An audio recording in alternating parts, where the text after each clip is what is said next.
আমাদের মূল লার্নিংটা হবে স্টোরি পড়ে পড়ে। চলেন শুরু করি। একজন দ্য লস্ট ব্যাগ, এখানে দেখেন নাউন কোনটা কেমনে কি কেউ বলতে পারবেন?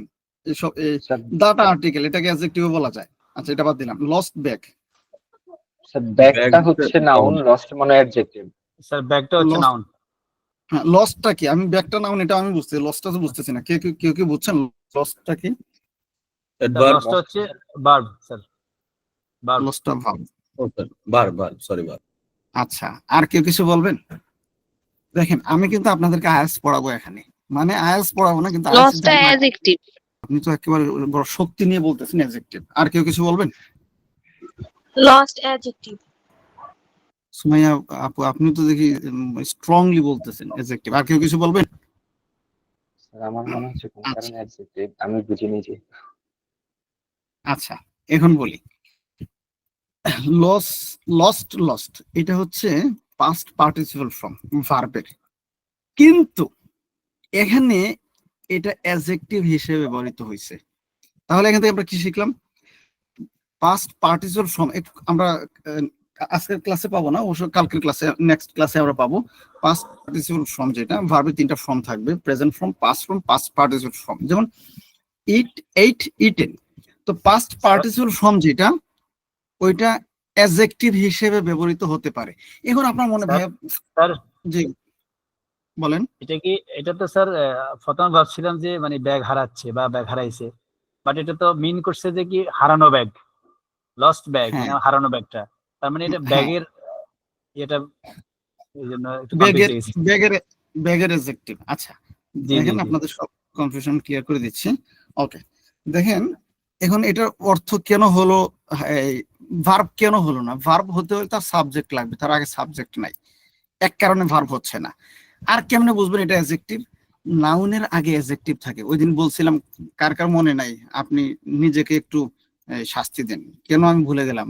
নাউনের আগে কি থাকে? অ্যাডজেক্টিভ থাকে, আর অ্যাডজেক্টিভের পরে কি থাকে? নাউন থাকে, ব্যাস। বুঝছেন না? আচ্ছা এখন যদি হইতো আই লস্ট মাই ব্যাগ, তখন এই লসটা কি হতো? ভার্ব হয়ে যেত, আইটা সাবজেক্ট থাকতো।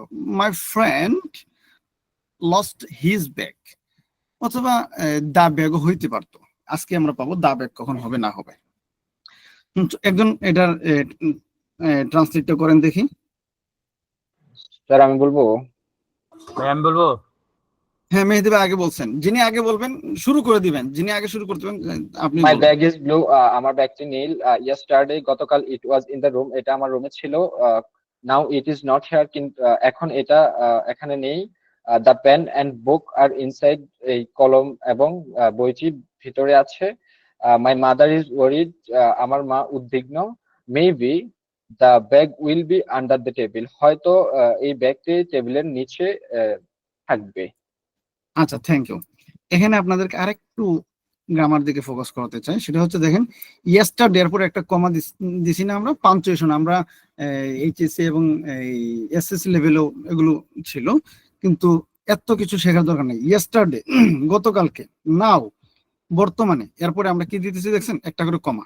আপনি যখন লিখবেন ইয়েস্টারডে এরপরে কমা দিবেন, এখন থেকে এই প্র্যাকটিসটা করবেন। বি কেয়ারফুল যে কথাটা বলতেছি, কারণ আইএলটিএস এর রাইটিং লেখে পোলা পাইন, এগুলো বুঝে না। নাও এর পরে একটা কমা দিতে হয়। ইয়েস্টারডে, নাওএডেজ, এই ধরনের যখন আমরা ওয়ার্ডগুলো ইউজ করবো, এরপরে একটা কি দিব? কমা দিব। আচ্ছা এখানে আর কেন হলো? দ্য ফ্যান এন্ড বুক, এই জন্য আর হয়েছে। Okay clear. ওরিট, দেখেন ওরিট এটা কিন্তু, আচ্ছা ওরিটটা এখানে কি হয়েছে?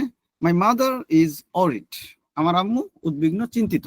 তাহলে এখানে হ্যাঁ তো ধরা খাইছেন।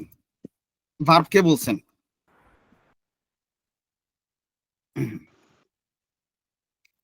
আচ্ছা আর কেউ কি বলেন দেখি, আর কে কি পারেন বলেন। ওরিটটা কেন এগুলো শিখতে হবে? কারণ হচ্ছে এই যে আইএলটিএস, কারণ আপনারা সবাই আইএলটিএস ক্যান্ডিডেট, আমি চেষ্টা করবো এই নর্মাল যে সিস্টেম ওইগুলো আমি অ্যাভয়েড করবো, আপনাদেরকে মূল জিনিসটা আমি দিয়ে দেওয়ার চেষ্টা করবো, আর ওগুলো লাগবে না। আচ্ছা সবাই জানতেছে ওরিট মানে চিন্তিত, কিন্তু শব্দটা কি ওইটা আমার চিনা দরকার। আপনার আইএলটিএস রিডিং এ, তারপরে লিসনিং এর যে 20টা কোশ্চেন আপনি পাবেন, 40টা এই জিনিসগুলোই থাকবে, এগুলো ওনাকে বুঝি না। অ্যাডভার্ব বলতেছেন, আমি তো আশ্চর্য হয়ে যেতেছি, কেন এম ইজ আর এর পরে কি হয়? ভার্বের পরে কি হয়? নাউন হয়। আশ্চর্য তো না, ভার্বের নাউন তো হয় না, অ্যাডজেক্টিভ হয়। ভুলে গেছেন? অ্যাডজেক্টিভ হয়। আচ্ছা, আপনারা কিন্তু আমি যা বুঝছি ক্লাসে নোট করেন না, হয়তো আপনি না ডিরেক্ট। স্যার, গত ক্লাসে নোট করছে ভার্বের পর অ্যাডজেক্টিভ, আমি বলছিলাম মিউট ছিল। হ্যাঁ দেখেন, মিউট করে রাখলে তো শোনা যাবে না। আচ্ছা, না, তাহলে ভার্বের পরে দেখেন am is are was were, সোজা কথা বি ভার্বের পরে কি হয়? অ্যাডজেক্টিভ হয়। যখন আমরা আপনাদের আমাদের তো সময় কম, 11টা হয়ে যাচ্ছে, সময় থাকলে আমি কেমব্রিজ বই থেকে দেখাতাম যে কেমব্রিজ বই ওগুলোই থাকে, বুঝছেন না? ইজের পরে আর এর পরে গ্যাপ থাকবে, আপনি বুঝে ফেলবেন এখানে অ্যাডজেক্টিভ হবে। আপনাকে আমাকে নতুন করে চিল্লায় শিখাইতে হবে না এখন থেকে যদি এটা শিখে ফেলেন। আচ্ছা, তাহলে এখান থেকে আমাদের অ্যাচিভমেন্ট কি? 3টা অ্যাচিভমেন্ট পাইলাম। একটা হচ্ছে ইয়েস্টারডে, নাও, এই ধরনের ওয়ার্ডগুলোর উপরে আমরা কমা দিতেছি। আর কেন হলো? প্লুরাল হয়েছে, the fan and book, and এর কারণে প্লুরাল হয়, শিখছেন তো এটা? কারণ আপনি যখন জি, রাইটিং লিখবেন আইএলটিএস এর ক্ষেত্রে ম্যাথমেটিক্স এন্ড ফিলোসফি, এখন কি হবে? আর হবে না ইজ হবে? প্লুরাল আর হবে, আর হবে। আমি প্লুরাল জিজ্ঞেস করি, আমি জিজ্ঞেস করছি আমরা প্লুরাল সিঙ্গুলার আর। দরকার নাই ভাই, আমি আর না ইজ, ব্যাস হয়ে গেল। আচ্ছা, এখন দা ম্যাথমেটিক্স, তখন ইজ হবে না আর হবে? আর হবে, এন্ড আছে। হ্যাঁ, আমি বলছি দা ম্যাথমেটিক্স জাস্ট ও সরি, Is ম্যাথমেটিক্স ইজ হবে। ইজ হবে।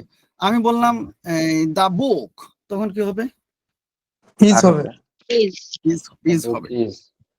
আচ্ছা, এখানে আরো কিছু কথা আছে। দা ফ্যান এন্ড দা বুক কেন হলো না, এগুলো আস্তে আস্তে পাবো। একেবারে একদিন সব দিয়ে দিলে আপনারা নিতে পারবেন না, হয়তো আস্তে আস্তে দিব। স্যার একটা কথা ছিল স্যার। তাড়াতাড়ি বলে ফেলেন, তাড়াতাড়ি বলে ফেলেন।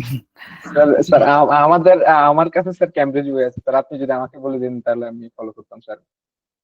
কেমব্রিজ বই আস্তে আস্তে যা আছে, আমি কেমব্রিজ সব তো আমার ভিতরে আছে, দিয়ে দিব আপনাদেরকে। জাস্ট যখন আয়াসটা করবেন, মানে কি যে আপনি তখন সাথে বলবেন ভাই আপনি কি দিছেন ওগুলো, কারণ আমার জানা আছে আপনাদের কি দরকার, বুঝছেন না?